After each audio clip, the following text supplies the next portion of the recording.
Ibrahim Traoré, the revolutionary leader of Burkina Faso. In the heartland of West Africa, where the scars of colonialism still shape the lines of struggle and hope, a young man steps out of obscurity to challenge the old order. His name, Captain Ibrahim Traoré. Few outside Burkina Faso knew his name before 2022. Fewer still imagined he would spark a continent-wide wave of hope, controversy, and change. This is not just another African story. This is the saga of a soldier-turned-statesman, a battleground of ideas and power, where one man dares to dream of a truly sovereign Africa, or, as some say, risks it all in a gamble with democracy itself. Chapter 1. Humble Beginnings. The Making of a Revolutionary. March 14, 1988. In the modest village of Kera, Bondokui, a child named Ibrahim Traoré was born into simplicity. His father, a soldier and nurse. His mother, a housewife who carried the silent burden of wanting her sons safe from the brutality of military life. Yet destiny would not be denied. Traoré excelled at the village school, then the high school in Bobo Dioulasso, gaining a reputation for his quiet resolve and sharp mind. At university in Ouagadougou, he didn't just study geology. He ignited a passion for justice, organizing with the Association of Muslim Students and fighting for student rights. But in his final year, a pivot. "I could do whatever I wanted," he would later say, "but I felt called to serve in uniform." With his mother's eventual blessing, he took the military academy entrance exam and began a journey that would alter a nation's fate. Chapter 2, From Student Protest to Soldier's Oath, 2009. Fresh from university, Traoré enrolls in the Georges Namoano Military Academy. His excellence in geology, combined with a natural command presence, sets him apart. After graduation, he's sent to Morocco for advanced anti-aircraft training, a rare honor for a young Burkinabè officer. Promotion follows promotion, lieutenant in 2014. On UN peacekeeping duty in Mali, he faces real war, insurgents, chaos, and betrayal. Those days in the Tombouctou region, surrounded by the uncertainty of peacekeeping, forge him in the fires of conflict. Returning home, he fights the escalating jihadist insurgency from the north. He witnesses comrades outgunned, underpaid, forgotten by governments more interested in politics than defense. Traoré's soft-spoken nature hides an inner steel. By 2020, he is captain, and the army's rank and file begin listening. Chapter 3, The Coup. Inside the Coup, The Path to Power. Burkina Faso, 2022. The country spins in crisis. Islamist groups control 40% of the land.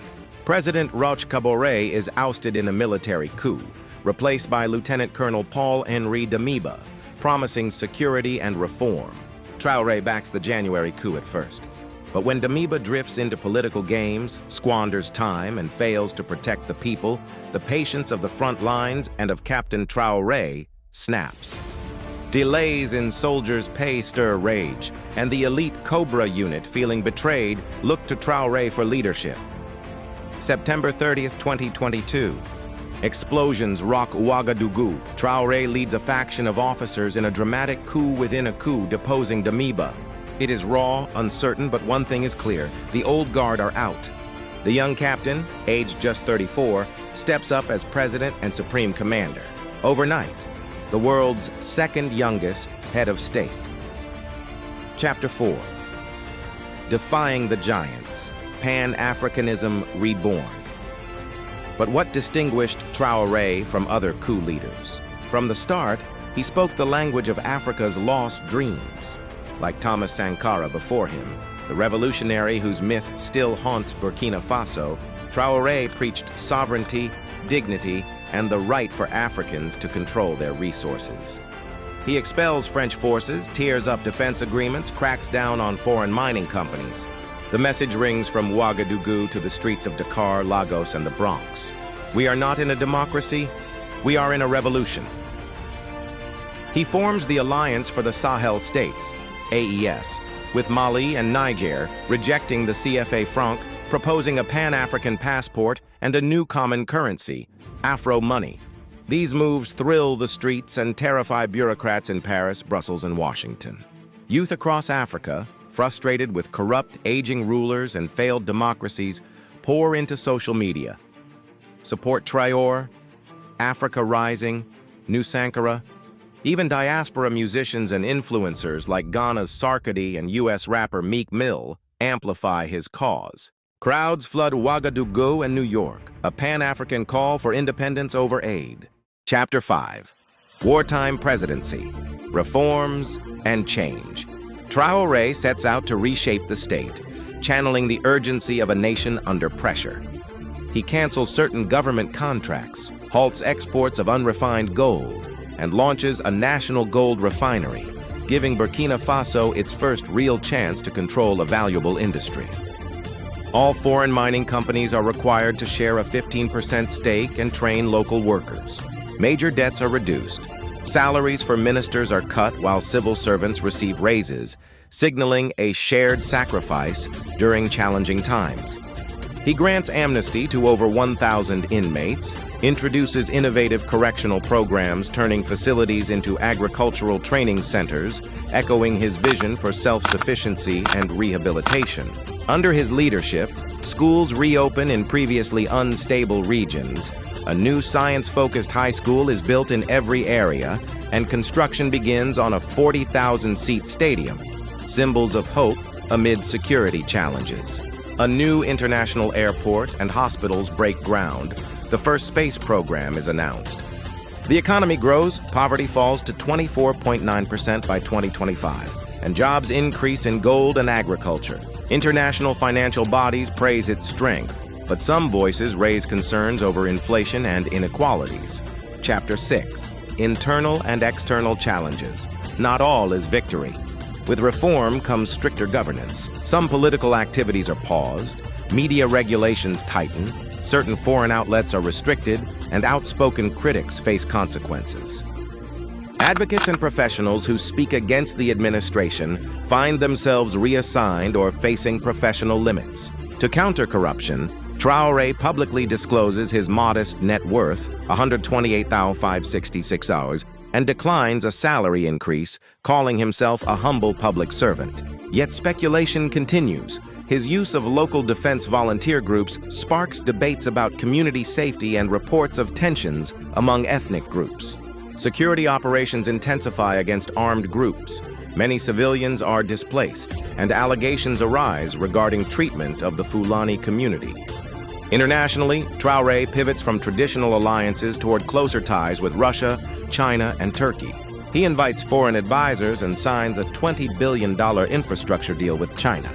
Some Western nations criticize his choices, while local discourse shows strong support for his new partnerships. To supporters, he is Africa's rising hope.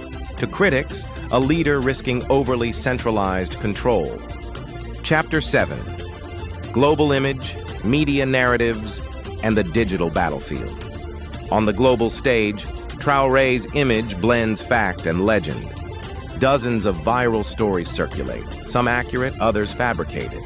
Rumors of dramatic speeches or high-profile confrontations prove fictional, but still capture the public imagination. Social media amplifies both praise and skepticism, while AI-generated content, fact-checking efforts, and online debates fuel his growing myth. Between 2022 and 2025, multiple security threats are reportedly prevented.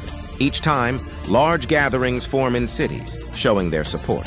On April 30th, 2025, tens of thousands march with posters reading messages of encouragement and unity.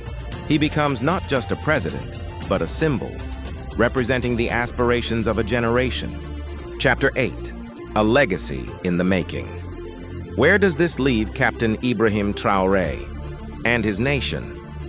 Is he, as some believe, a visionary working for dignity, unity, and sovereignty? Or will his story be remembered as a cautionary example of how leadership balances progress with individual freedoms?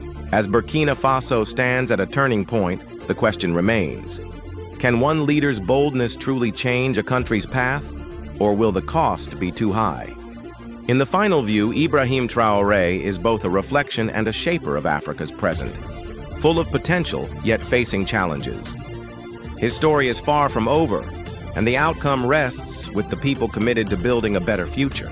In every era, Africa rises, faces trials, and rises again.